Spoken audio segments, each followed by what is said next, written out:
What's up everyone, welcome back or welcome to it. I know it's been a while since the last upload, but it's finally past New Year's and Christmas and everything like that now, and I'm starting to get back into the hang of things and thought I'd just start off the year and make a new video.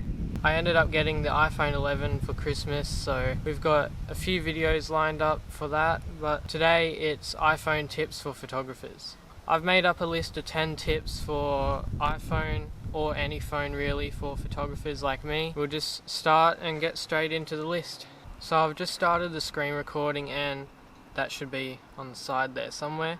But the first tip is if you have like an iPhone X or above, or if you have any other iPhone, you can use the home button or the side button to actually change the display to make it like grayscale or something like that.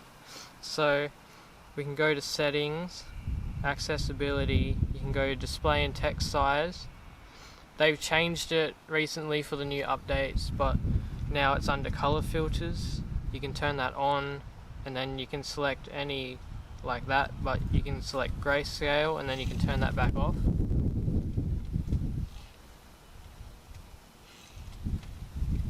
Next you can go down to accessibility shortcut and you can choose color filters.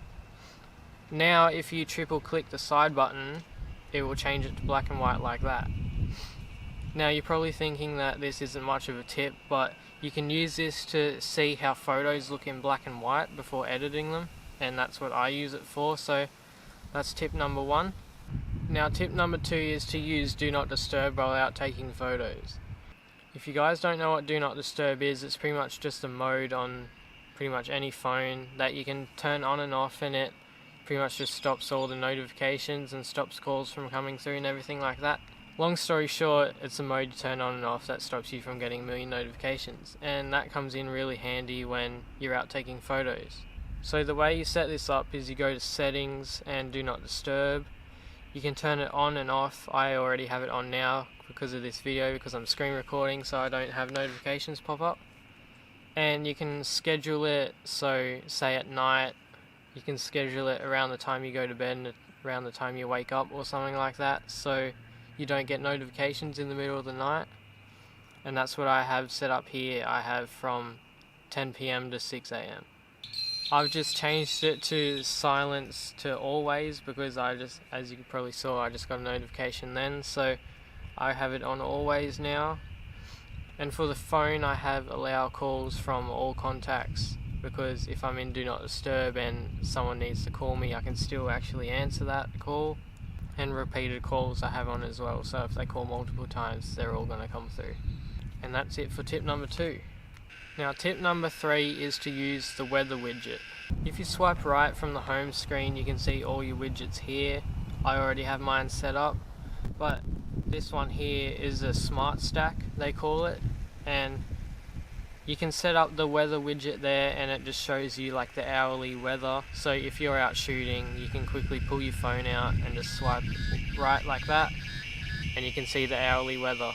This one is good because all you have to do is pick your phone up and swipe right and you can see the weather right there. You don't actually have to unlock the phone and go into it and get distracted and everything like that while you're out taking photos. So for tip number 4, this one is actually an app. This one's called Color Screen. I have it right here. You can use this for pretty much anything, for any type of photos. While you're taking photos with your camera, you can use this.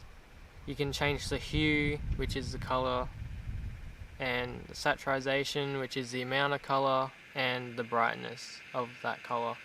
You can use this for all sorts of stuff, all different Photoshop edits and everything like that. If you need to light up a certain spot in a photo, like a certain color or something like that, it really helps out. So that's tip number 4. Tip number 5 is to use Pinterest for photo ideas and inspiration, stuff like that. This is just a free app. All you need is an account and just to log in. This is my feed right here, just random stuff. You can go to your profile and you can actually save anything you want. They're called boards, which are pretty much just folders. As you can see, I have star trails, light painting, Photoshop, photo ideas, stuff like that. You can go in and just save all different stuff. And if you guys don't know what Pinterest is, it's pretty much just like Instagram but without like the social media part. Like there's no commenting or likes or anything like that. Pretty much you just post anything, anyone can go on there and save your stuff to like idea folders and stuff like that. And that's what I've done here with all these photos. So for tip number 6 is to do with Apple Watch.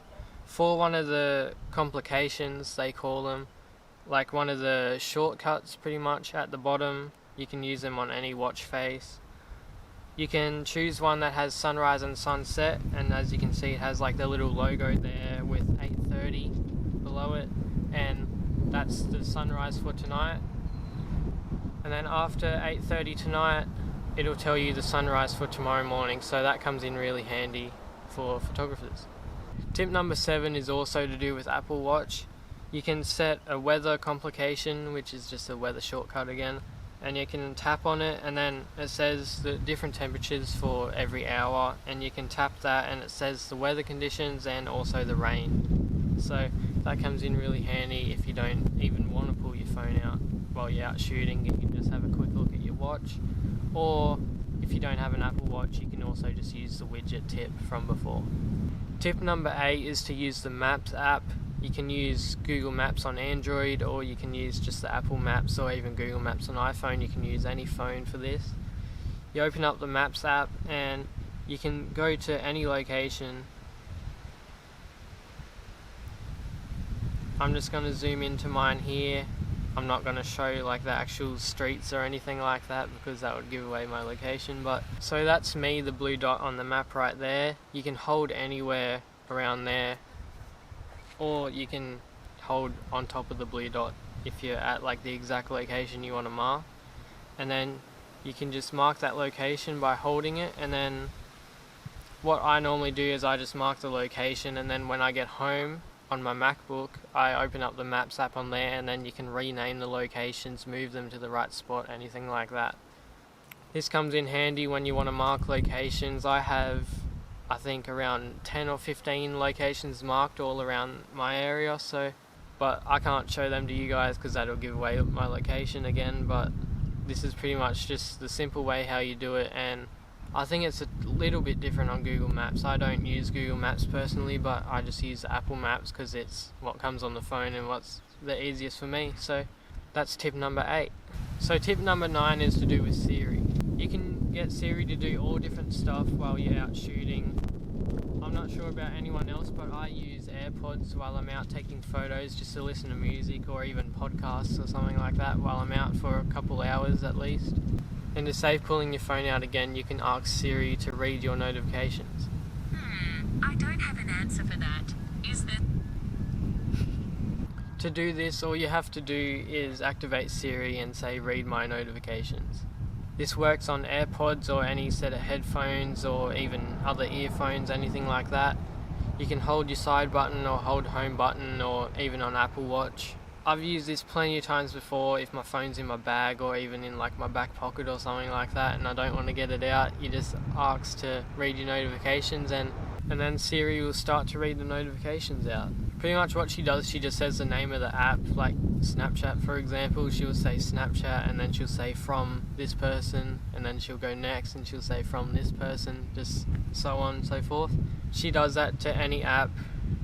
I'm pretty sure she reads all the notifications. I haven't done it in a while because I haven't really been out shooting, but she reads all the notifications and just says all the names of the apps and anything like that, and then you can decide whether you want to pull your phone out. The next one is tip number 10. It's to do with Siri again. You can use Siri to read the weather as well. You can just ask for the weather after you activate her, and this comes in handy when you're out shooting again and you don't want to pull your phone out, say your phone's in your bag or something like that. Or you can do any of the other tips before for the weather. You can do a weather widget, which is just a swipe right, and you can do any size widget, small, medium or large, and that'll give you all the weather. So you just have to have a quick look at your phone, you don't even have to open it. And then having this on AirPods or headphones is better again because you don't even have to touch your phone, it's all hands-free.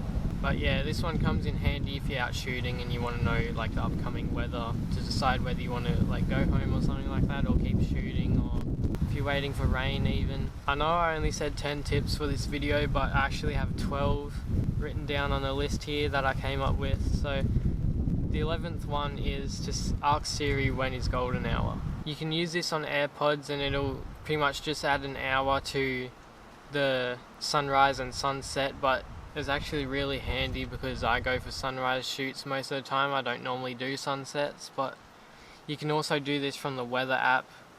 You can scroll across like that, and then it says sunset is at 8:30 p.m. and then sunrise is 6:07. You can do that from the weather app or even the weather widget, I think. I'm not too sure, but you can do that on the complication on the Apple Watch, like I said before in one of the earlier tips, but it's handy doing it on AirPods as well because you don't have to pull your phone out. Say if you're out shooting for a sunset or something like that and you want to know when golden hour is, you can pretty much just ask Siri and she'll tell you when it is. And that comes in pretty handy sometimes. And now tip number 12, the last tip for this video, is not really much of a tip, but it comes in handy and helps when you're out shooting, is to listen to music or to listen to your favourite podcast or something like that. Most of the time you're out shooting for hours or even like days even. Sometimes I go out shooting most of the morning or most of the night or something like that, and yeah, podcasts come in really handy. I've been listening to a heap lately. You can put them on the Apple Podcasts app right here, or you can also just go onto YouTube if you have YouTube Premium or something like that, or even Spotify. I'm pretty sure they have podcasts. I don't use Spotify, but you can also use music as well. It comes in really handy just to have something else to do while out shooting, so you're not like in complete silence if you're out shooting by yourself. But if you're out with a friend, something like that, I can understand that you don't really want to be rude or anything like that with AirPods in or anything. But if you're out shooting by yourself, which I am most of the time for sunrise, it comes in really handy. Now that's just about it for today's video. There was 10 tips and 2 bonus tips for today's video, iPhone tips for photographers. Thank you so much for watching. I have a few more videos lined up for the iPhone 11 coming in the next couple days hopefully. I'm not sure if they're going to be daily, but they might be every 2 days, 3 days, something like that, because I still need to have time to edit them and everything. I've got 5 videos lined up for the upcoming days and maybe even started next week. 3 of them are going to be for the iPhone 11. One of them is going to be a riding video, and hopefully the next video after this one is going to be like a sunrise POV photography video. I've wanted to do another one of them for a long time now, and the first one that I filmed wasn't too good because I'm pretty sure I was still on my old camera. I'm not too sure, but now that I've got my new camera and everything like that, and I've gotten heaps better at photography, I'm going to go do another one of those videos, probably 10-15 minutes long. I've seen other people do them like North Borders and Pierre and everyone like that. I'll leave their links in the description of that video so you can go and check them out. They're really cool videos to watch, and they normally do longer videos, but this one I'm probably going to keep it short, so that one's going to be good to film and I'm going to get photos out of it at the same time. So that's hopefully going to be the next video, so I'll see you then. Just wanted to say again, thank you so much for watching this video. Thank you for clicking on it. Make sure you leave a like, turn on the post notifications and subscribe down below. Leave a comment if you have any video ideas, and I'll see you in the next one.